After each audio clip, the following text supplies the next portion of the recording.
আসসালামু আলাইকুম আমার প্রিয় ভাই বোনেরা সবাই কেমন আছেন? দূরে ও কাছে যে যেখান থেকে আমার ভিডিওটি দেখছেন সবাইকে আন্তরিক শুভেচ্ছা দিয়ে শুরু করছি আজকের ভিডিও। আজকে আপনাদের সাথে একটা সুন্দর ঘটনা শেয়ার করব, আশা করি ভালো লাগবে। ঘটনাটা শুরু করি। মহানবী সাল্লাল্লাহু আলাইহি ওয়াসাল্লামের কালো সাহাবীর বিয়ের ঘটনা ও মর্মান্তিক মৃত্যু। রাসূল সাল্লাল্লাহু আলাইহি ওয়াসাল্লামের সাহাবীদের মধ্যে সবচেয়ে অখ্যাতদের একজন তিনি। মুসলিমদের অনেকেই তার কথা হয়তো কখনো শোনেননি। তাকে ডাকা হতো জুলাইবিব নামে। জুলাইবিব আসলে কোনো নাম নয়। আরবিতে এই শব্দের অর্থ ক্ষুদ্র পূর্ণতাপ্রাপ্ত। এই নাম দিয়ে মূলত জুলাইবিবের বামনতাকে বোঝানো হতো, কেননা তিনি ছিলেন উচ্চতায় অনেক ছোট। এছাড়া তাকে অনেকেই দামিম বলেও ডাকত, যার অর্থ কুশ্রী, বিকৃত অথবা দেখতে বিরক্তিকর। যে সমাজে তিনি বাস করতেন সেখানে তার প্রকৃত নাম বংশ পরিচয় কেউ জানত না। তিনি যে কোন গোত্রের ছিলেন তাও সবার অজানা ছিল। তৎকালীন সমাজে এটা ছিল এক চরম অসম্মানের বিষয়। তিনি কখনো বিপদে কারোর সাহায্য পাওয়ার কথা চিন্তাও করতে পারতেন না, কেননা সেই সমাজে কাউকে গুরুত্ব দেয়া হতো তার বংশ পরিচয়ের ভিত্তিতে। মহানবী সাল্লাল্লাহু আলাইহি ওয়াসাল্লামের নবুয়তের শুরুর দিকে তিনি ছিলেন একজন আনসার, যার একমাত্র পরিচয় ছিল তিনি একজন আরব। খুব সম্ভবত তিনি ছিলেন মদিনার সীমান্ত এলাকার কোনো ক্ষুদ্র গোত্রের সদস্য, যিনি কিনা আনসারদের শহরে স্থানান্তরিত হয়েছে, অথবা তিনি আনসারদেরই একজন। সেই সমাজে অনেকেই তাকে নিয়ে হাসি তামাশা করত।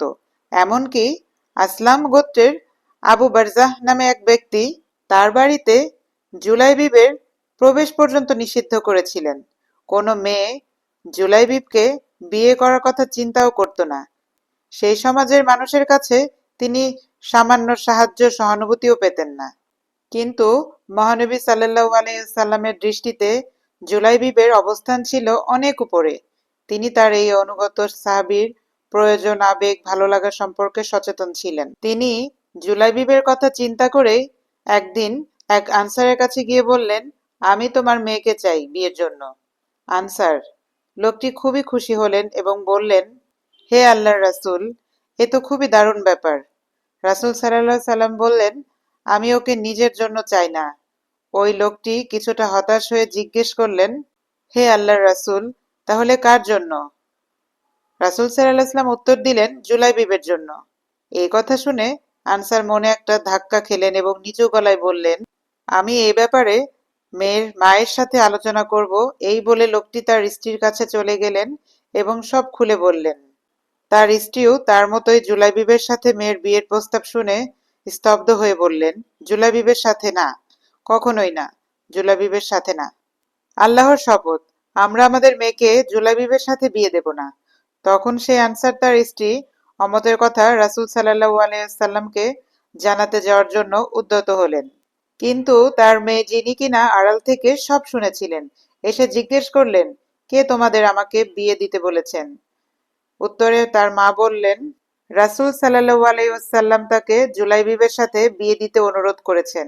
যখন মেয়েটি শুনলেন যে প্রস্তাবটি রাসূল সাল্লাল্লাহু আলাইহি ওয়াসাল্লামের কাছ থেকে এসেছে এবং তার মা সেটা প্রত্যাখ্যান করেছেন, তিনি অবিচল হয়ে বললেন, মা, তুমি কি জানো না, একজন মুমিনের পক্ষে উচিত নয় যে যখন আল্লাহ ও তার রাসূল কোনো বিষয়ে সিদ্ধান্ত নিয়েছেন তখন সে ব্যাপারে তাদের কোনো মতামত থাকে?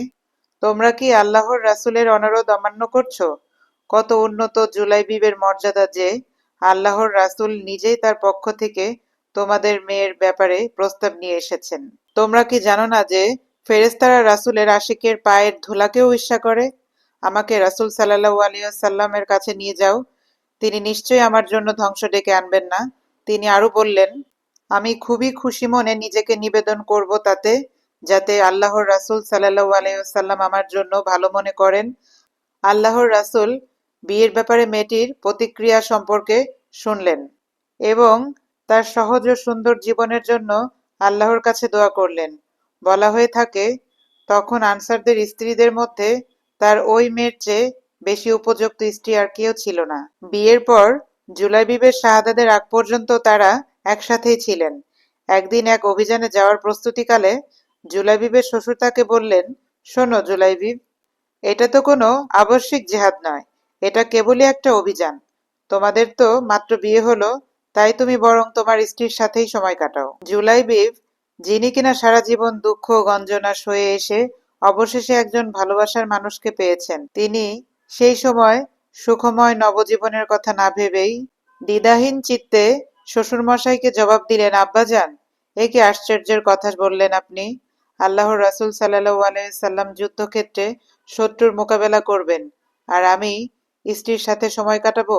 তিনি এত কষ্ট করবেন, আর আমি নিজের জানমাল কোরবানি না করে আরামসে ঘরে বসে থাকবো। এই বলে জুবাইবিল রাসূলুল্লাহর সাথে সমর অভিযানে বের হয়ে যান।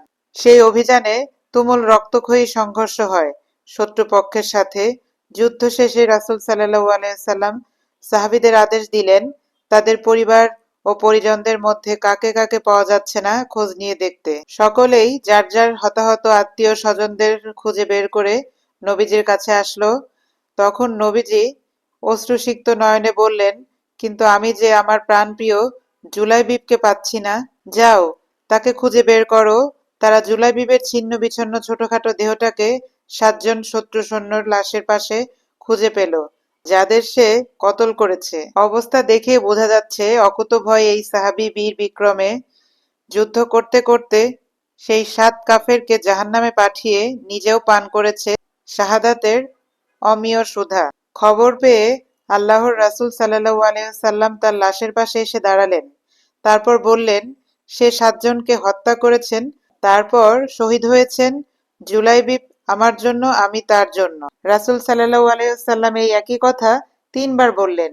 এরপর নবী করিম সাল্লাল্লাহু আলাইহি সাল্লাম নিজেই তাকে তুলে নিলেন এবং তার জন্য একটি কবর খননের নির্দেশ দিলেন। কবর খনন শেষ হওয়ার পর রাসূল সাল্লাল্লাহু আলাইহি সাল্লাম নিজ হাতে জুলাইবিবের লাশ কবরে রাখলেন। হযরত আনাস রাদিয়াল্লাহু তাআলা বললেন, আনসার সাহাবীদের মধ্যে জুলাইবিবের স্ত্রীর চেয়ে অধিক দানশীল মহিলা আর ছিলেন না। তার শাহাদাতের পর তার বিধবা স্ত্রীর কাছে অনেকেই বিবাহের প্রস্তাব নিয়ে ছুটে এসেছেন।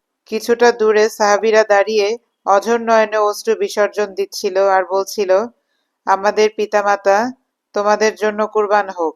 হে জুলাইবিব, কত উচ্চ তোমার মর্যাদা!